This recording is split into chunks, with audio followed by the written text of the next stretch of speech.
विद्यार्थियों, आज हम पौधों में पर परागण ही क्यों होना चाहिए, इस विषय वस्तु के बारे में इस वीडियो के माध्यम से जानकारी प्राप्त करने का प्रयास करेंगे।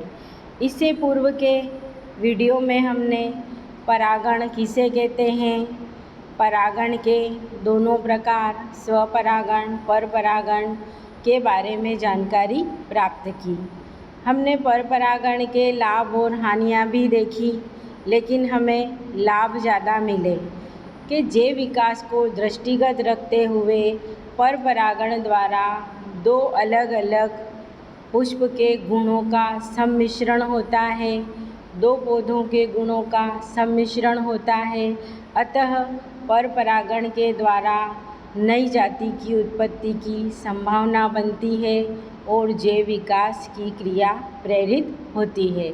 पर परागण के कारण बनने वाले पौधे उच्च कोटि के, उच्च उत्पादन देने वाले और अच्छी नस्ल वाले तथा तीव्र अनुकूलन वाले होते हैं। उनके ऊपर सामान्यतः मौसम का कम प्रभाव पड़ता है। आइए हम देखते हैं कि पौधों में प्राकृतिक रूप से क्या परिवर्तन, क्या तकनीक उत्पन्न हो जाती है कि उनमें हमेशा पर परागण ही संभव होता है। देखिए, सबसे पहला है यूनिसेक्सुअलिटी, एक लिंगता। यदि हमारा पुष्प एक लिंगी है, या तो वो मेल फ्लावर है या फीमेल फ्लावर है, तो इस कंडीशन में इस पुष्प में हमेशा पर परागण की क्रिया ही प्राकृतिक रूप से संपन्न होगी। उदाहरण के लिए कद्दू, पपीता, मक्का, इनके अंदर फ्लावर एक लिंगी होता है। अगला स्वबंध्यता, सेल्फ इनकम्पैटिबिलिटी। इस तकनीक के अंतर्गत पुष्प के परागकण अपनी ही पुष्प की स्टिग्मा के ऊपर कभी भी अंकुरित नहीं होते हैं। उसी पुष्प के परागकण यदि अगले पुष्प की स्टिग्मा के ऊपर गिरते हैं तो उनमें अंकुरण हो जाएगा, और वहीं के परागकण वहीं गिर रहे हैं स्टिग्मा पर, तो उनमें अंकुरण कभी भी नहीं होगा। इस तरह की टेक्निक तंबाकू, आलू और महुआ आदि पुष्पों में पाई जाती है। अगला होता है भिन्न काल पक्वता।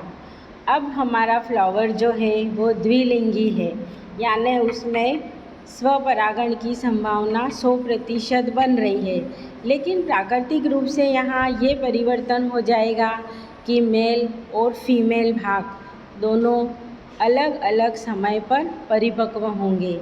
यानी मेल भाग पहले परिपक्व हो जाएगा तो फीमेल भाग अपरिपक्व रह जाएगा, या फीमेल भाग पहले परिपक्व हो जाएगा तो मेल भाग तब तक अपरिपक्व रहेगा। इस समय भी 100% संभावना पर परागण की ही बनती है। प्रोटेंड्री इसे कहा जाता है जब पुष्प का मेल भाग पहले परिपक्व हो जाता है। कपास, भिंडी, गुड़हल आदि पुष्पों में प्रोटेंड्री पाई जाती है, अर्थात मेल भाग एंड्रोशियम पहले परिपक्व होता है। इसी प्रकार नेक्स्ट प्रोटोगाइनी, इसमें पुष्प का फीमेल भाग कार्पल पहले परिपक्व हो जाता है और स्टेमेन के अंदर परागकण अभी अपरिपक्व ही रहते हैं। प्रोटोगाइनी सरसों, तंबाकू आदि पुष्पों के अंदर पाई जाती है। अगला जो टेक्निक है वो है विषमवर्तिकाग्र या हेटेरोस्टाइली। इस तरीके का पुष्प के अंदर टेक्निक जब भी होती है, मेल और फीमेल दोनों भाग की लंबाइयाँ असमान हो जाती है। चित्र में आप देख रहे हैं, पहले फ्लावर के अंदर स्टेमेन छोटे हैं और कार्पल की लंबाई अधिक है। दूसरे चित्र में आप देख रहे हैं कि कार्पल की लंबाई बहुत कम है और स्टेमेन की लंबाई बहुत अधिक है, यानी मेल और फीमेल भाग के अंदर लंबाई में बहुत अधिक अंतर होने से उसी पुष्प के परागकण उसी पुष्प की स्टिग्मा के ऊपर नहीं गिर पाते हैं। इस समय भी 100% परपरागण ही संभव हो पाता है। ऑक्जेलिस, प्राइमूला आदि में विषमवर्तिकाग्र के कारण ही परपरागण की प्रोसेस संपन्न होती है।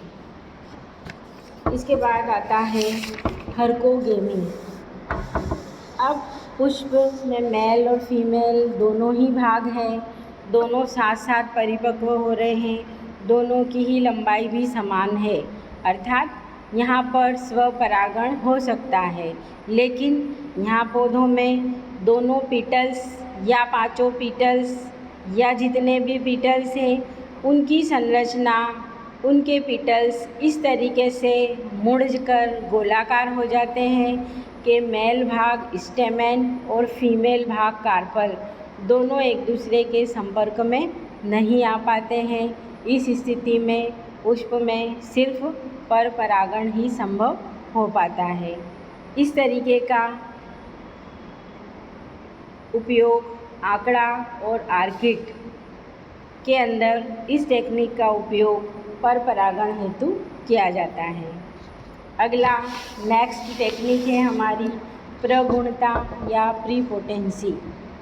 अब किसी स्टिग्मा के ऊपर परागकण जो गिरे हैं, एक तो उसी पुष्प का परागकण गिरा है और एक उसी जाति के अन्य पुष्प का परागकण गिरा है।